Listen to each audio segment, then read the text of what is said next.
I think a day where we're discussing Europe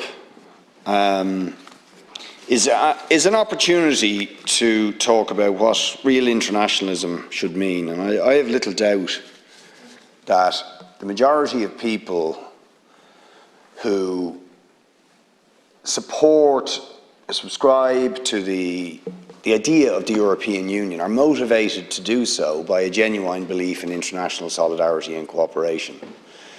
They reject a sort of narrow, parochial view of our place in the world, but believe in genuine internationalism and solidarity with other people across the world. As it happens, I don't believe that our sense of international solidarity should somehow end at the borders of the European Union.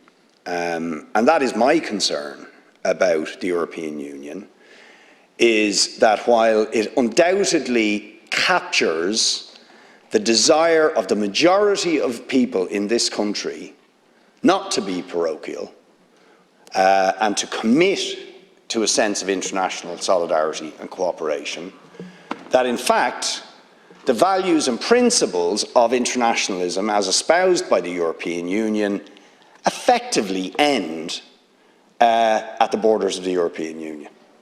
And nowhere is that more on display than in the really stark and quite frankly unacceptable contrast between the attitude to illegal, brutal, murderous, immoral invasion and occupation in Ukraine as perpetrated by Putin, and the equally obnoxious, immoral, brutal, murderous, illegal occupation of Palestinian territory by Israel.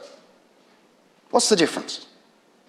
I mean, one difference is it's gone on for a hell of a lot longer in Palestine, the criminal invasion and occupation, although actually when I say that I realise there is a long history of conflict between the Russian Empire in one guise or another and the people in Ukraine, a very complicated history, it has to be said, which I haven't got time to go in here.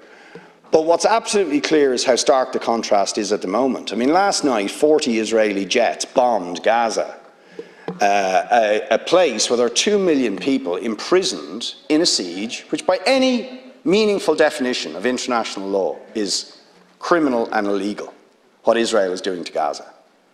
But Israel feels they have the right to send 40 jets over this tiny area and bomb it, killing, as a report, 9 civilians, 3 of whom were children. And that, of course, is just the latest in a long line of brutal, murderous military incursions into Gaza, as well as the ongoing crime of the siege of Gaza. In and of itself, a criminal, brutal, murderous act. The international community just sits back and says, we are doing nothing about that. Occasionally there might be words murmured of criticism, but action, none. Absolutely zero. This year, the most murderous Israeli year in of military incursions and attacks and raids into Palestinian territory. I mean, I believe the entire area is Palestine. But even as internationally designated, the attacks that Israel are committing are into lands designated as Palestinian territory. And Israel, with impunity, goes in there day in, day out, week in, week out, murders people, feels their military have the right to just walk in to people's villages and towns and kill people and shoot people, and that's all allowed, no sanctions.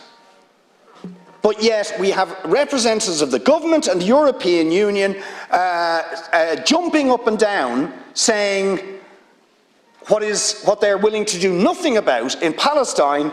We must have immediate and urgent action in Ukraine. What is the difference? And of course the difference, we all know is the difference. Many of the European states support Israel in what it's doing. They see it as a strategic ally. So when our strategic ally is committing crimes against non-Europeans, apartheid, war crimes, that's different. That's allowed. Or we're certainly not going to do anything about it. But if If there's an illegal invasion or a brutal attack on people who we see as our strategic allies, well, then it's different. Different set of values apply. Different consequences will follow.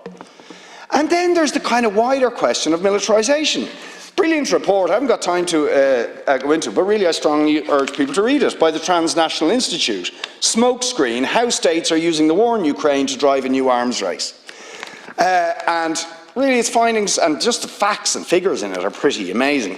But one of the points it makes is that the main argument now that is being used to justify dramatic increases that have taken place in the last couple of years in military expenditure in Europe, and which are being pushed here at the moment and being used as an argument to abandon neutrality, that in fact there have been already dramatic increases in military expenditure in the United States, all the NATO countries and Europe in the years before the Ukraine war. And the point they make is, and when you look at the division of expenditure globally, Russia spends 3% of global military expenditure, Europe spends 12%, NATO spends 57%, the United States on its own spends 38%, and it's rising. Did it make any difference, all that military hardware, that big boost to the army, did it make any difference in stopping Putin? Not a whit of difference has it made. In fact, arguably, it's helped provoke the thing. That's not to justify it, but arguably it's helped provoke it. So is this drive towards militarisation doing anything other than boosting the arms industry and underpinning essentially double standards in international relations and foreign policy? Thank you.